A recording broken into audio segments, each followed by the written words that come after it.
And now we're on to the third and final in the series of moral alignment videos that I plan to do. Today I'm going through each and every game in the God of War series with the exception of Betrayal, with one single moral alignment chart that assigns character morality on a scale from lawful good to chaotic evil, and assigning each spot to whoever I believe best embodies that particular moral alignment in that game. Granted, not every God of War game has a Hades of a lot of characters, so some of these will require a bit of barrel scraping, but with that said, this is the moral alignment chart for every God of War game, starting with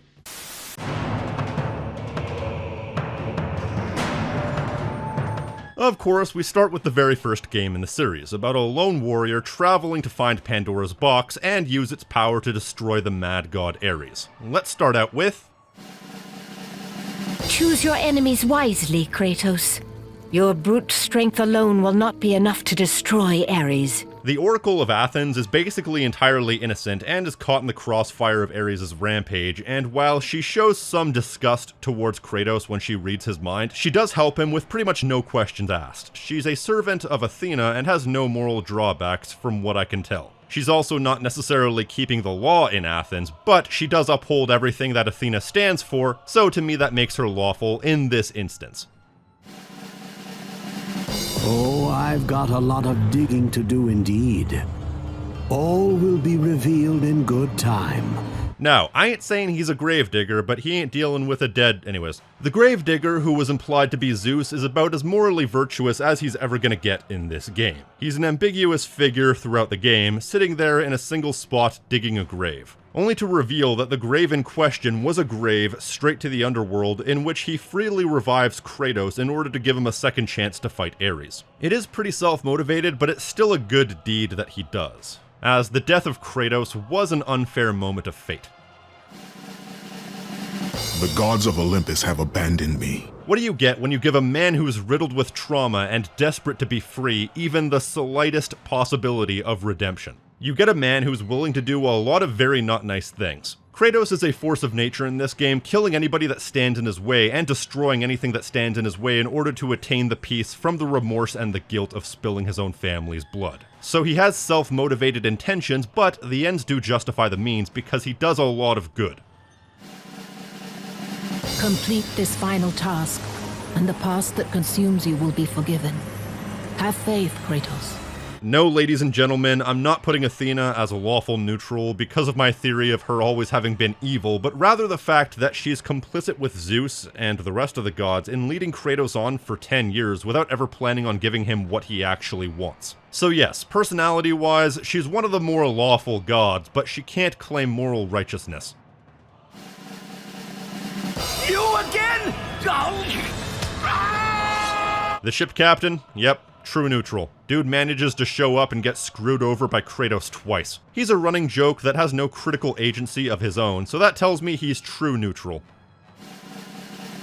So, you think you can conquer the Temple of the Gods, do you? The body burner, whose real name is unknown, is the man responsible for burning what remains of the bodies of people who die in the Temple of Pandora. He's just doing his job, a job earned by being the first one to die in the temple, but it's also established that the bodies that burn then become the enemies within the temple, so while he may just be doing his job is making our lives harder, so that's what makes him earn the distinction of being a bit chaotic, is the fact that he's knowingly making the temple a pain in the ass to get through. But he has no vested allegiances, and is just doing this because it's what he's been cursed to do. So in that regard, he's morally neutral. The mark of your terrible deed will be visible to all.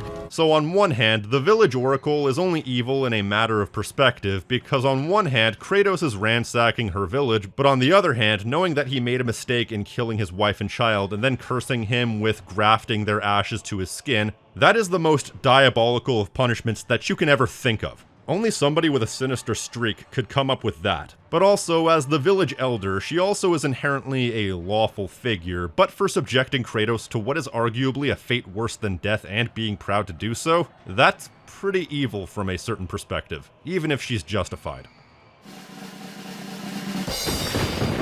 And descended on the Spartans without mercy. The barbarian king who laid siege to Kratos' army was definitely evil, that's no secret. Though this was the ancient world when this was very common. Still, he and his army killed indiscriminately and were well on their way to laying siege on Sparta. Who knows what could have happened had Kratos not made a desperation move to win the day. I was trying to make you a great warrior. I mean, of course it's Ares, the mad god who laid siege to Athens. I don't even think I need to justify this. He's the god of war for a start, so is complicit in most human suffering, but then decides one day to take matters into his own hands and destroy his own sister city for yucks. To the point where even the notoriously egotistical gods want him dead.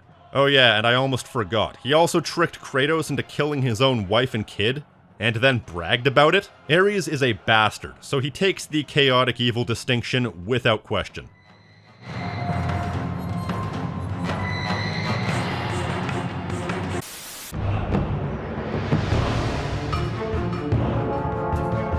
Now thankfully, God of War 2 is when they started to present a more wide range of morality both in the main characters and the side characters, so from this point forward it's slightly easier. I knew you could not be killed. I never lost faith. The last Spartan, a noble warrior who fought to his dying breath for the glory of Sparta, and only dies because he and Kratos fought in a dark room, but he's the noblest of warriors and doesn't even hold resentment for dying at the hands of Kratos. Truly a model citizen. With every city you destroy, the wrath of Olympus grows. Soon I will no longer be able to protect you. Athena is the one who theoretically kickstarts the entire conflict of the game by trying to appeal to Kratos only for him to blow her off. Not like that. She follows Zeus's whims and is willing to die for him to preserve Olympus as we know it. In fact, she even takes that bullet without hesitation. Ultimately, she wanted the conflict to stop and wanted to preserve the current Olympian rule. In theory, she just wanted everybody to get along, and that's why I think she qualifies as good, because she didn't want conflict to begin with. Though I think the last Spartan was slightly more lawful, but they do follow similar paths. I am the Titan Gaia, ever-present Mother of Earth. Gaia was the impetus for Kratos not only fighting his way out of Hades, but also giving Kratos the idea to go after the Fates. She was screwed over by Zeus, so she's ultimately justified in doing this, but at the same time she wanted to uproot the entire status quo of Olympus through Kratos, which you gotta admit she knew that was going to cause a lot of disarray and chaos among the Greek world. So that says to me that she's chaotic good. Am I the great Perseus to kill this fallen god to receive an audience with you? Poor Perseus, man. He's the one person in all of Greek mythology who had anything resembling a happy ending, and then he gets jobbed out to Kratos. Ultimately, he's just doing what the gods want him to do, and just so happens to be in the wrong place at the wrong time and decides to try and fight Kratos, but I don't think he's particularly good or evil in this instance.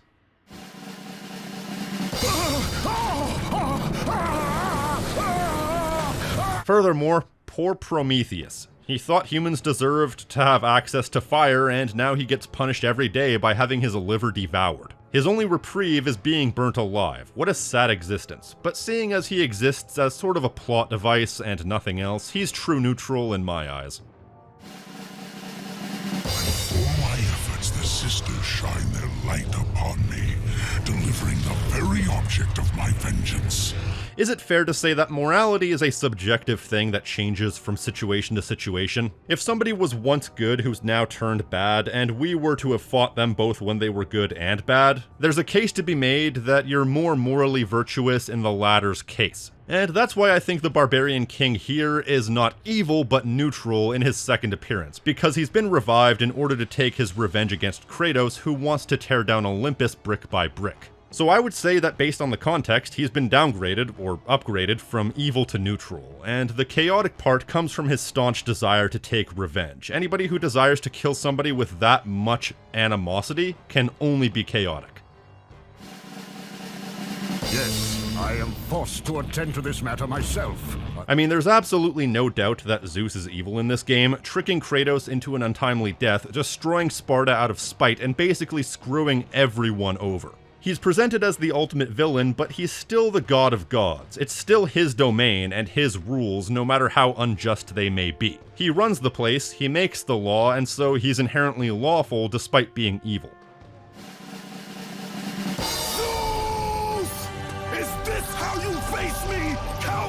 There's no doubt that being screwed over at the end of the last game was the final straw, or one of the final straws that broke Kratos, and now he's arguably as bad as Ares. Laying siege to all he surveys, alienating the other gods, and blatantly favoring his own people. Despite his justification, there's no doubt that he's evil by this point, but he's still descending into that monsterhood.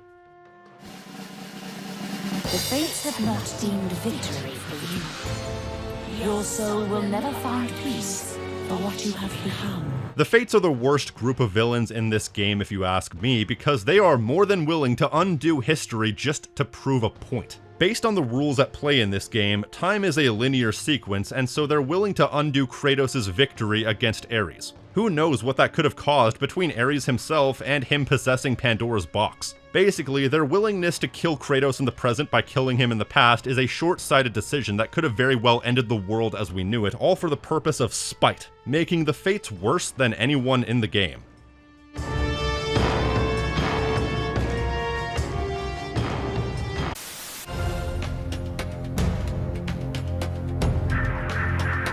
Now on to Chains of Olympus, the most inconsequential game in the entire series that includes Helios being kidnapped and a plan to eradicate all of existence out of petty revenge, and it's hilarious how something of that scale can be simultaneously inconsequential. First up we have... Father? My child. This is basically the only game where Calliope plays a role larger than Child Who Dies. We meet her in the fields of Elysium, and she's about as pure-hearted and innocent as one could possibly get. In fact, she's probably the purest being in this entire brutal series of games. She's happy to see her father, and her father is happy to see her, but Daddy must inevitably go to work, so he must leave her behind, never to be seen again. A true, lawful good. Is this all you would have me do? Is there nothing else? Kratos in Chains of Olympus is probably the most quote-unquote good he is in the entire original saga, well, except maybe Ascension. I mean, he's still brutal, and he definitely complains a lot, but despite the gods stringing him along, he still saves them from the eternal slumber. He willingly gives up everything to be with his daughter, and then gives that up to save his daughter and the world. In a way, he even sacrifices himself in the end when he fell from the heavens after saving the Sun Chariot. Would have died too if he wasn't saved. You will earn your freedom in time. But for now, Olympus needs your unquestioning obedience. By this point, Athena is still ostensibly good, demonstrated most favorably when she, along with Helios, do rescue Kratos from certain doom at the end, but also take the weapons that he rightfully earned. Of course, they need to return things back to status quo, but come on, you're really gonna forcefully take this guy's spoils of war? So that's a dick move, and she's still putting Kratos into these thankless tasks, so Athena is good despite herself. The Fire Steeds have driven the Sun Chariot into the earth. Helios really isn't good or bad in this game, he kinda just does his job that's been assigned to him until he gets abducted, then he continues doing his job once the game is over. Nothing more to say on that front. And unlike Athena taking the Gauntlet of Zeus, at least the Sun Shield is rightfully Helios's. There is no one to keep Morpheus from seizing permanent power. Many of the gods have fallen into a deep slumber. Now, I'm not sure what the point of Morpheus is in this game, because he's brought up by name and is the god of dreams that puts all the gods to sleep after the sun disappears, but despite being named, he never shows up, which makes me wonder if he was ever punished off screen, or if Morpheus is more of a concept than an actual god. Either way, for failing to show up for the entire game despite being a key figure, Morpheus gets true neutral. You chose your path. Host of Sparta! Now, Charon the Ferryman of the Dead isn't necessarily bad, he's just doing his job. However, his job is working counterintuitively to Olympus when he refuses to play ball with Kratos, and even sends him straight to Tartarus. It's like the entire world is at stake here, but he doesn't care. But still, he ultimately is just doing his job, so he's not good or evil. At worst, he's maliciously compliant, making him a chaotic neutral. Fun fact, by the way, I heard it theorized that the reason why souls fall into Hades in God of War 1 instead of being ferried across the river Styx is because Charon was killed in this game, and so now there's no particular method of people getting into the underworld. Cool stuff. It will take more than a pathetic Spartan to stop the power of the Empire. The Persian king is the guy leading a full-scale invasion of Attica, of which Kratos is there to stop, and despite definitely not being something that would earn him a place in the fields of Elysium, the Persian king is just doing what was expected of him as a king in the ancient world. Aggressive expansion was just part of the job description back then, so he definitely qualifies as a lawful character given the time period, but he's also laying a siege to innocent people, so on balance I'd say he's lawful evil. Perhaps you believe the Olympians will help you. Atlas is probably one of the people, titans, or gods most deserving of his revenge, both in actual Greek mythology and the Greek mythology that this game takes place in. The dude was cursed for all eternity for the crime of choosing the wrong side when Zeus decided to take revenge on all the titans. Still, being complicit in destroying all of existence is pretty unjustifiable, so he's not good, but he's not as evil as he possibly could have been, because in this case he at least has a paper-thin excuse of having gotten a raw deal. Gods on Olympus failed me too, Kratos. I was betrayed by Zeus and tricked by my husband Hades. Meanwhile, Persephone may have had the right to be angry, but being so angry she wants to destroy all of existence for being in a loveless marriage, yeah, I'd say she took it a little bit too far. Especially because mythologically she gets to spend half the year away from Hades. Though I'm not sure if that applies here. Either way, being angry is understandable. Wanting to destroy all of existence, I'd say that goes so far beyond rationality that she can't be anything but chaotic evil.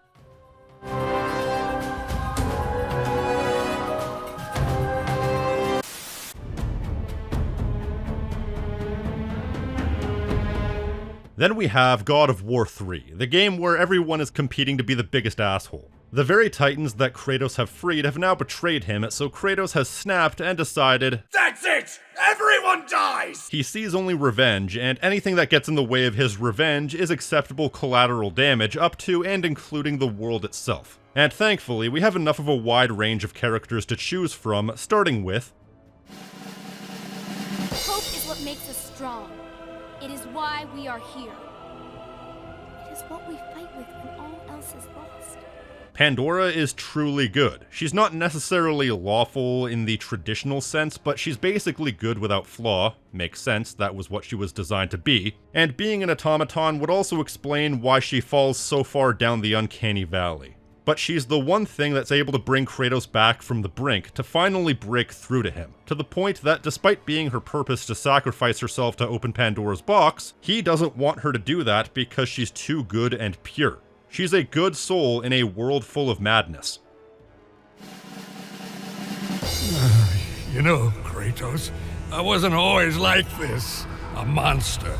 Hephaestus is genuinely one of the only good gods. He may have had a bit of that Pandora-based corruption in him, but it doesn't come across. He's the one who's felt Zeus's wrath more than anyone, being physically and emotionally tortured after the box was opened. So him and Kratos form sort of an odd passive-aggressive kinship. It's only once Kratos starts threatening to sacrifice Hephaestus's animatronic daughter Pandora that he tries both passively and aggressively to kill Kratos. Something that is fully understandable, so I think ultimately Hephaestus was done dirty, but it only shows Kratos' further descent.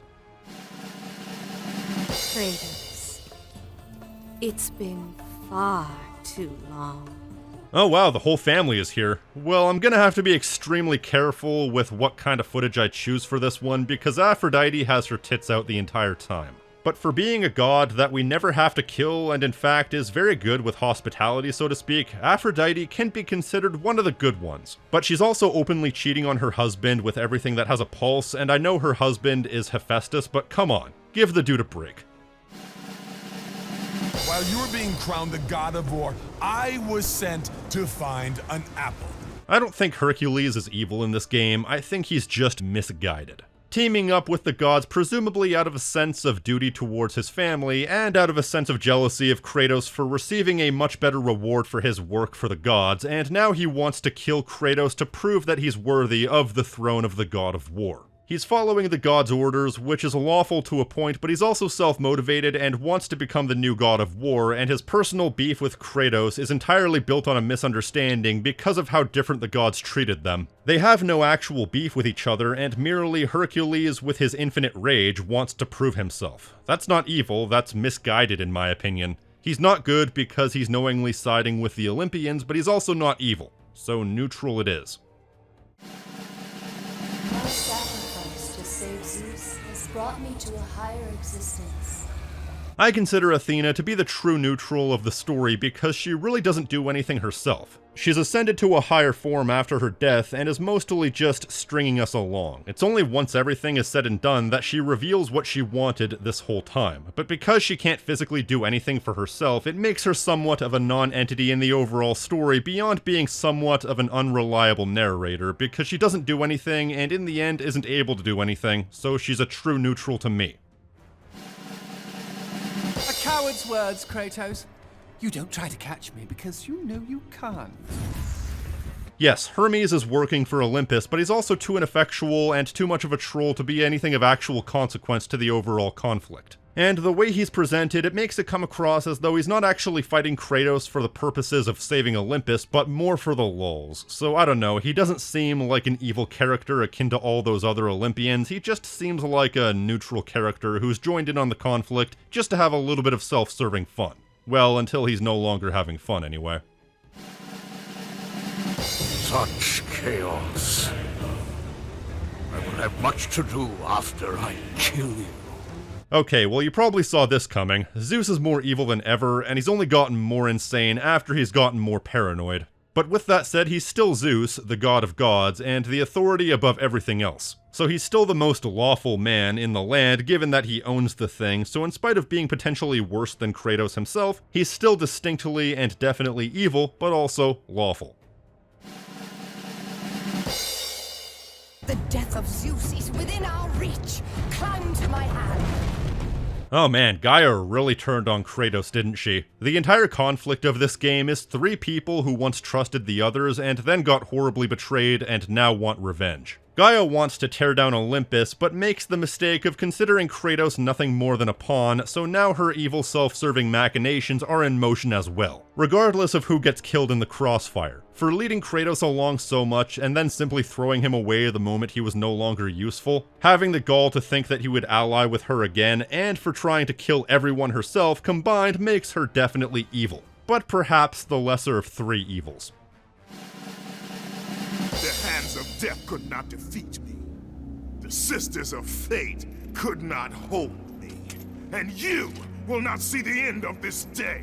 And now for the greater of all three evils, Kratos himself. I've made it no secret that in my interpretation, the entire plot of God of War 3 is Kratos shedding whatever remnants of humanity he had left and turning into a complete and total monster, a force of nature, and somebody who has no concept for the sanctity of life anymore. He kills a man who's offering the very thing that he kills him for. He has an innocent woman brutally crushed to death so he can use her as a doorstop. He causes untold damage to the world as he kills god after god. It's disturbing, really, and it's supposed to be. You're not supposed to side with Kratos by, like, the midpoint in the game, and that's why I think, definitively speaking, he's the true chaotic evil in this game, and the one person to surpass even Zeus's propensity for evil.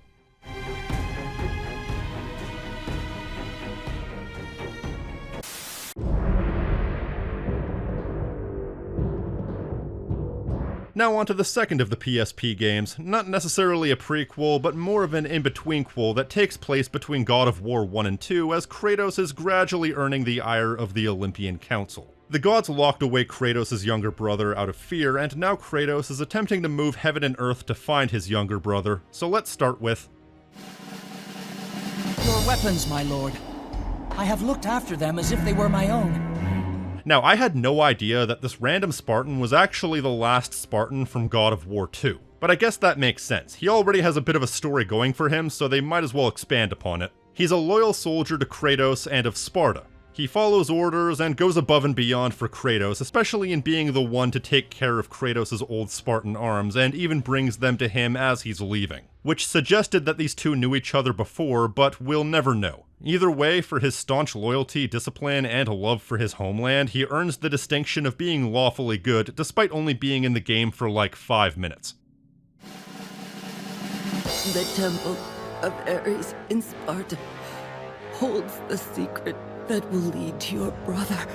Poor Callisto, Kratos' mother who did nothing wrong but give birth to a couple of demigods. By all accounts, she was a loving mother who Zeus screwed over by cursing her so that if she ever tried to tell Kratos who his father was, she would turn into a giant monster. And she did, forcing Kratos to kill his own mother with his own hands, a tragic end for a character who deserved better. I will never forgive you, brother. Deimos is a chaotic good in this case, mostly because he takes his anger out on Kratos, whom he beat within an inch of his immortal life when they meet. But he really didn't do anything wrong. He held a level of resentment towards Kratos for not being able to protect him, but he's quickly able to regain a kinship with his brother, at which point they do tag team Thanatos. Not like that. He had misplaced anger that he took out on Kratos, but Deimos wasn't evil, merely frustrated, and his team up with Kratos was where he showed his true colors, being a noble, powerful Spartan warrior. The destroyer of worlds.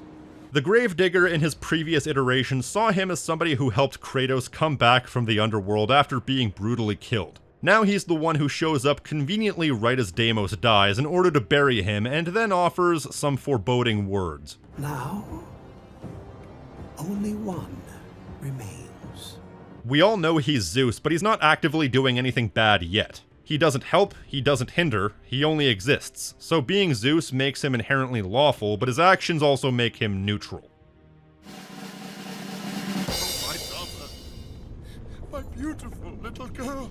You know what's funny? To this day, I still get King Midas and King Minos mixed up. But I have to keep remembering. Midas had the golden touch, Minos got boiled alive. But anyways, King Midas was ragged and starving by the time we found him, and basically he has no personal agency in the story. He exists more as a plot device. We boil him alive in order to get past an obstacle in our way. He's completely insane by this point, but also doesn't do anything other than try to stop us from killing him. So that's true neutral to me.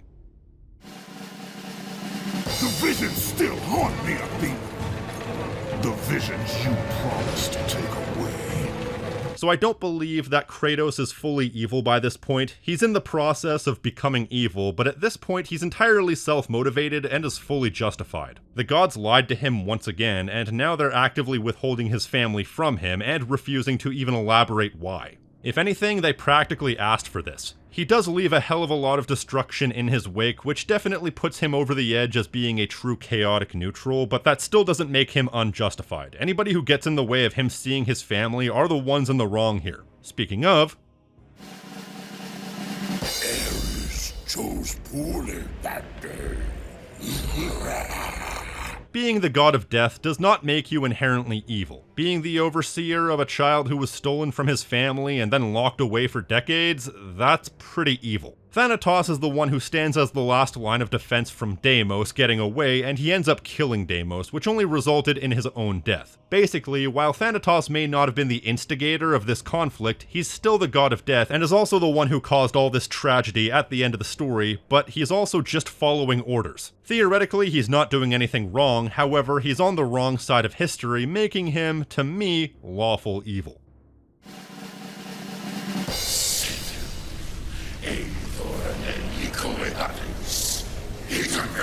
Ares really only exists in flashback form in this game, but it still counts. He's not nearly the mad god that he would later become, but he also stole Deimos away from Sparta without any sort of hesitation, and was even going to kill Kratos before Athena talked him out of it. Kidnapping someone's brother and then threatening to kill him for retaliating? Yeah, that's pretty evil. And I suppose the irony is that by sparing Kratos here, he also caused his own eventual death. This is not a wise course of action, Kratos. It was a dream. I mean, come on. Athena had the chance to do the right thing, and she knew she was doing something wrong, but in the end went along with everyone else for some reason. She went along with kidnapping Deimos and doing everything to prevent Kratos from ever seeing his kin again. A lie through omission is still a lie, and she was complicit in helping hide away Deimos for decades, coming between a man and his family, and ultimately trying to cleanse Kratos when Deimos died in order to remove any vestiges of humanity left in him. She knew she was doing the wrong thing the whole time theoretically, but I think it's worth noting that if you're in the wrong and you know you're in the wrong, going through with it anyway is arguably more evil than somebody doing evil unknowingly. Personally, I think Athena in this case is chaotic evil because she caused everything and tried to act as though she was doing the right thing.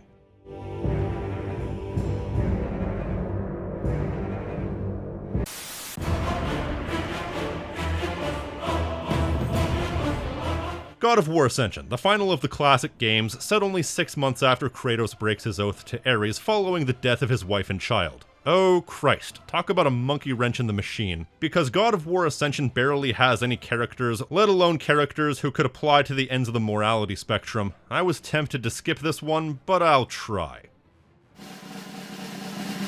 Your mind conflicted, warrior. I can feel it. You seek the truth? The Oracle of Delphi, Aletheia, is the prime example of goodness and righteousness in this game. Basically, the Oracle can see the future, and she saw that Ares and the Furies had a plan to overthrow Zeus, so she and Orcos tried to warn them, but she was caught and had her eyes ripped out to take away her powers. So she tried to do the right thing. She exists to serve and has no negative attributes from what I can tell. Truly the most morally virtuous person in this game. But the question remains, where the hell was Apollo during any of this? Break an oath with a god. Of all the minds in question, mine is not the one to worry about. Kratos in this game is not yet necessarily the best version of who he can be, even though he's at his most vulnerable. Rather, he's still being corrupted by the Oath of Ares that's still very much alive, and now his whole goal is to absolutely destroy the Furies. In some cases figuratively, and in some cases literally, he moves heaven and earth to do this. He is by far the victim in every way here, and his humanity shines through here more than possibly ever. Even saving people who he had no real reason to save. So I would say he's a way off from being the best he can be, but he's definitely very far from being the worst he can be. You waver from sound mind to illusion in the beat of a heart. Is that any life for a great warrior? Orcos is the physical embodiment of oaths, and he was loyal to his family, the Furies, until they and Ares conspired to ruin Kratos to make him the perfect warrior. And now he's turned on them to help Kratos in his quest to break his oath to Ares. He's the one person trying to help Kratos through this incredibly tough period in his life. He may be breaking his own purpose, but that still makes him a good person. But the fact that he's breaking his purpose against the gods, thereby causing a lot of conflict in the game, and is the literal physical embodiment of the connection between Kratos and Ares, does mean that his mere existence is chaotic, which tips the scales into making him a chaotic good. I know. I was the first man to be put here by the Furies. See? I've been keeping a record. The scribe of Hecatoncres is pretty much a non-factor in the game. He was the original Oathbreaker and has been consistently punished ever since, only maintaining sanity by keeping a record of everything he knows about the Furies. You can find several pages written by him throughout the prison, and he relays some of that information to you, but otherwise he sits there keeping records and continually accepts his own punishment. So I guess lawful neutral? In the time before the Titans, before the gods of Olympus, a great battle was waged. The Primordials were a set of godlike beings that predated even the Titans. They waged war, and the death of some of them laid the foundations for the ancient world. The extent of their involvement in this plot is that their war was what brought about the existence of the Furies, and otherwise they existed and they ceased to exist. While they may have technically caused the conflict in this game, the Primordials themselves have no involvement.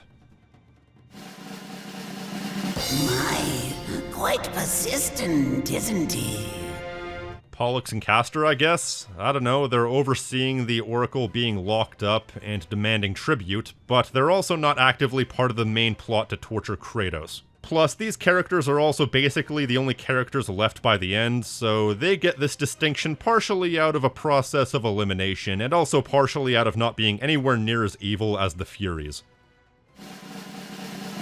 You seem confused, Kratos. Having trouble remembering our special time together? You know that this game is lacking characters when I have to split up the three main antagonists into individual segments. Since they all fill the same role, each of their places on this list will be flimsy at best. I put Megaera in Lawful because despite personally torturing Kratos, she does have the biggest axe to grind given that he ripped off her arm. So I guess that makes her the lawful one of the bunch, being slightly more justified as well as being sort of a prison guard. We only need to bring you home. Tisiphone out of all three of the Furies is the one that's just kinda there. She has a pet that she uses during a boss fight, but I can't really remember any particular thing that she does in the game. And so I guess that puts her kind of in the middle as far as being evil alongside her sisters. The hard part is over, Spartan. You have committed the ultimate sacrifice. Man, Alecto is like the only Fury with a name that I can pronounce without having to look it up. She's the one who ends up being the final boss, and is the one who goes out of her way to try and manipulate Kratos with visions of his past life. That is the most evil thing they could do, quite frankly. Take the man who accidentally killed his wife and child and give him false visions of the life he lost. I can't imagine how mentally torturous that would be. It's like if you ever lost someone and then later had a dream about them. That's a surefire way to wake up upset. And this is like that times infinity. Alecto is truly the most evil character in the game.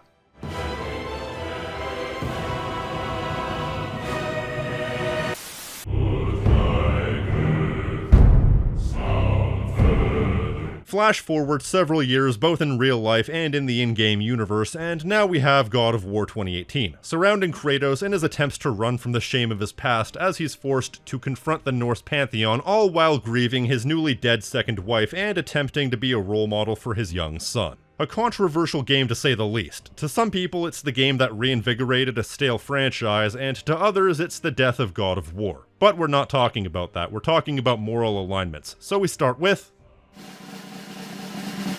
Excuse me, but, how did you come by that, axe? I can enhance it for you right now if it so pleases you, son of a bitch.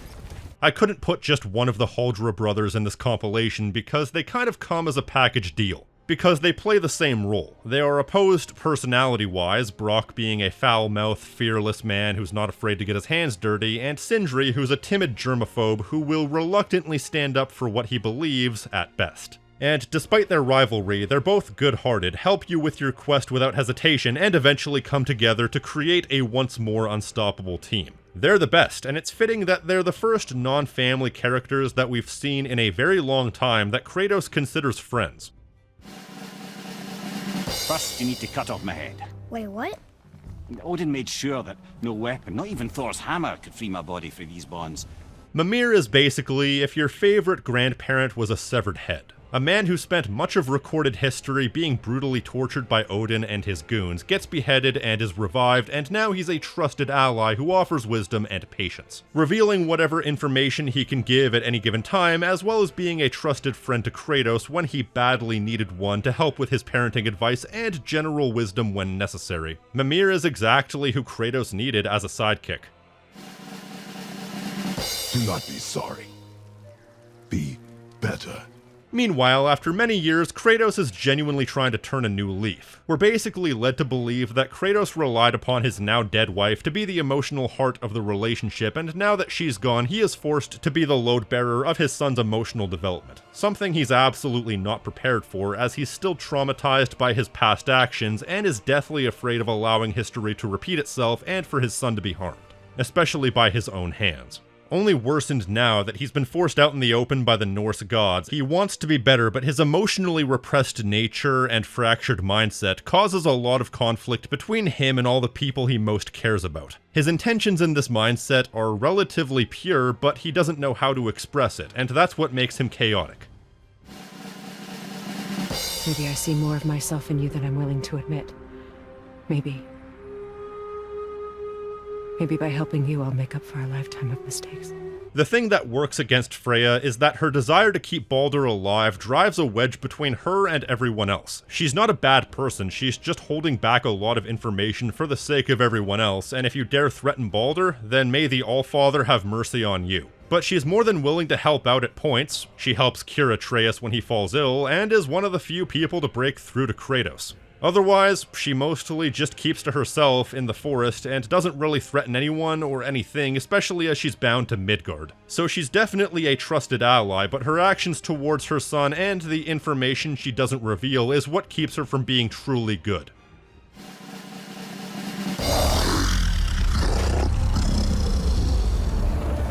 I mean, the World Serpent is a giant snake. Doesn't really have much in the way of being able to have morality. It just kinda sits there for most of the game not doing anything, and then gets attacked by Baldur. Not an Oscar-worthy performance. All you ever talk about, over and over. Do something about it or shut up already. Atreus is like, what, 11 years old in this game, so he's not old enough to have any set of morality. He's still just a bundle of chaos. He is quiet and obedient one moment and then becomes a complete shit-stack the next moment. He bounces back and forth because children are inherently malleable in their morality, and his powers and his decisions makes him very chaotic, despite the fact that he's capable of doing both good and evil.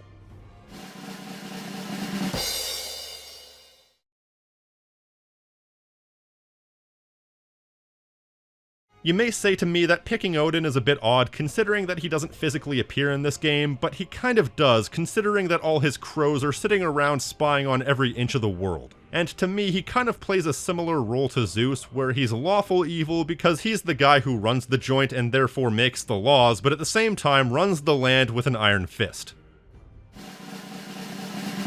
Oh no, brother. The little freak's got a bow. What are we gonna do?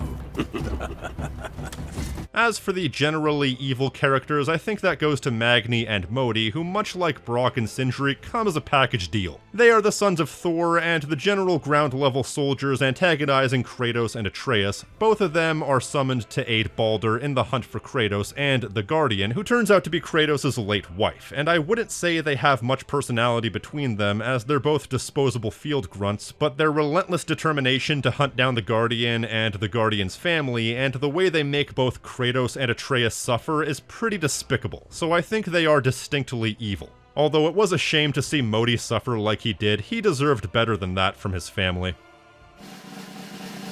Here I thought your kind was supposed to be so enlightened, so much better than us, so much smarter. I mean, was chaotic evil ever going to be anybody but Baldur? His relentless pursuit of the Guardian and relentless antagonism towards Kratos takes Kratos to his absolute limit. One of the most telling parts of Baldur as a character is his hope that Kratos will finally make him feel something because he's basically cursed with invincibility and can't feel a thing.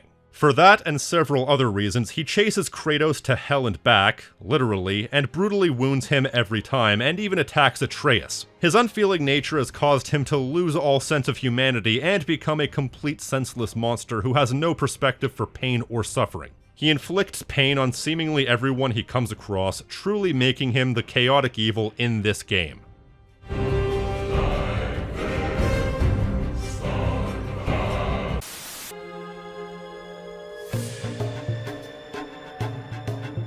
And finally, we move on to, as yet, the final God of War game unless you count Valhalla as a separate entity, and personally I don't. This time surrounding Kratos and his allies in the continued fight against Odin and in their hopes to try and prevent the inevitability that is Ragnarok.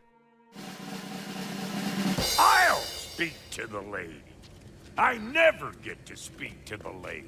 There are reasons for that. The Huldra brothers remain as lawful good. In fact, they're even more so than last time, although Sindri is a little bit more of a rule breaker, being a secret mentor to Atreus, but the two of them are model citizens offering basically anything and everything to Kratos and his allies in their fight against Odin, up to and including the life of Brock. Sindri may be disenfranchised by the end, but he still helps during Ragnarok, and Brock?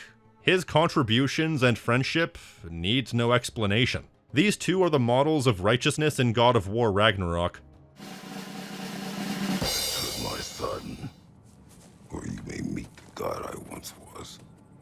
Kratos by this point has finally graduated to unambiguously good, despite the fact that the entire world is determined to bring out the monster within him. He struggles with this throughout the entire game, and his animosity even drives a wedge between him and Atreus, which only makes Kratos fall further into his old habits, but in the end, he decides to be better once and for all, finally bringing him full circle. You are more use to me. While Freya eventually does become a trusted ally, she does spend a portion of the game trying to kill Kratos and Atreus for very understandable reasons. Her feelings are justified, but her actions may not have been. With that said, she's able to come to an understanding with Kratos and eventually become a key figure in the fight against Odin. But it's that first portion of the game that makes her chaotic good instead of just regular good. There he is.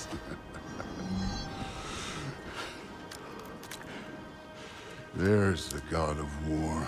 Thor appears to be evil at first, and he may be to a point, but he comes across as more of a depressed, traumatized drunk with family issues to spare. He follows Odin's word to a T, which is why he's considered lawful in my eyes, as he's following the literal person who runs the joint, and while he is antagonistic at first, he does work with Atreus willingly despite killing Modi, and then Kratos does eventually convince him to finally be better and set a better example for his one remaining kid right before he dies. His capacity to be good, along with his antagonism throughout the game, balances him out to being neutral.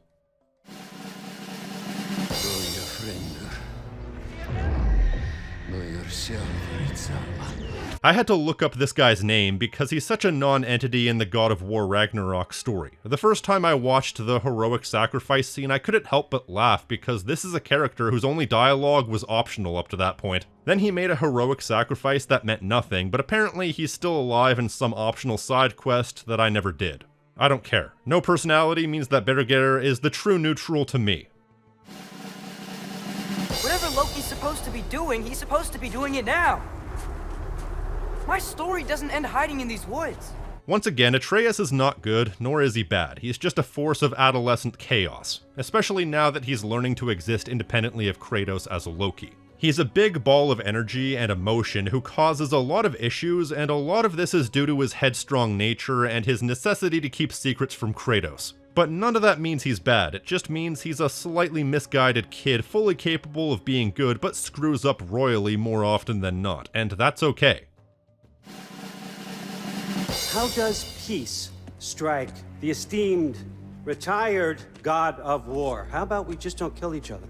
There's no doubt in my mind that Odin is truly evil. He's the guy who makes the rules and wants to keep his domain in order, but he's also a manipulator, a schemer, and has oppressed all 9 realms for probably countless generations. He wants to keep things going the way they are, and is willing to do anything to keep things in order, and this includes posing as Tyr to get the drop on his enemies, and I will never forgive him for what he did to Brock. And no one will ever remember you! Not even Loki! Personally, I think the Ironwood segment is pretty evil because it's one of the most boring gameplay segments in the history of the universe, but in fairness, Gryla, the boss of this segment, Agrabah's grandmother, is pretty evil. Ever since the death of her son many years prior, she's become depressed and withdrawn, but the way she copes with this is she captures innocent animals and consumes their souls with a special cauldron in order to, I think, experience their memories as sort of a reprieve from the real world. Getting high off souls, so to speak. Here's what's up. Animal abuse is one of the worst things a person can do, and stealing someone's soul is a fate worse than death. You may be sad, depressed, and upset with the world, but that's no excuse to be a bad person, especially to this extent. I think maybe I'll drop you. No.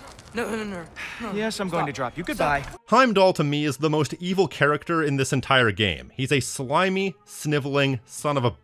His unique gift allows him to read people like no one else, and he loves to show it off. He loves antagonizing people just for the fun of it, and fully intends on killing Atreus. He's the one who comes the closest to unleashing the ghost of Sparta, because Heimdall refuses to submit until Kratos is forced to choke him to death, which inadvertently is the first step in causing Ragnarok. Heimdall is the key to all of this, and he's a massive dick just for the sake of being a dick. And his personality, demeanor, intentions, and actions all make him, to me, the true chaotic evil in God of War Ragnarok.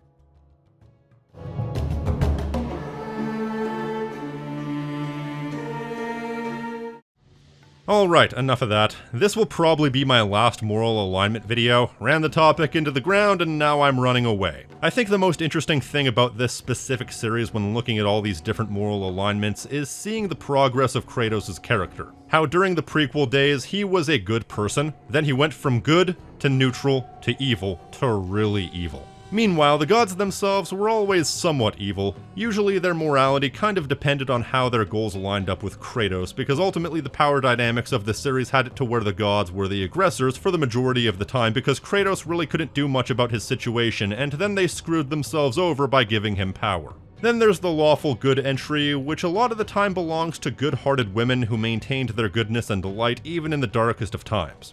And some people call this series misogynistic. It's interesting to look at the characters' morality and relationships and whatnot, see how they line up and correspond, and how far we can push the idea of the inherent connection between the player and the protagonist before the protagonist's goals are considered too evil to support. Lots of interesting things to think about, but not today, as I'm officially done with this for the time being. Maybe I'll do this with further franchises in the future if I feel so inclined. And do you agree with all my picks? Let me know in the comment section if I missed any particular details that would have recontextualized my picks, and don't forget to like this video, subscribe, and hit the notification icon so you're always up to date on what I'm doing.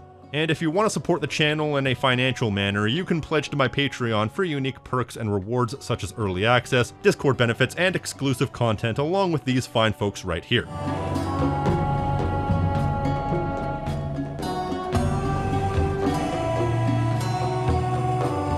And an extra special thank you to Billy Not Brooklyn, Dick Kickham, Ga004, MyNameIsTank, Monsieur Thenardier, Knob Varley, Patchworks, Raph, TyTrovy, and WeirdWebbster for going above and beyond. Elsewise than that, I've been the King of Snark Style right here on Tactical Bacon Productions, and I will see you next time. Stay crispy, my friends.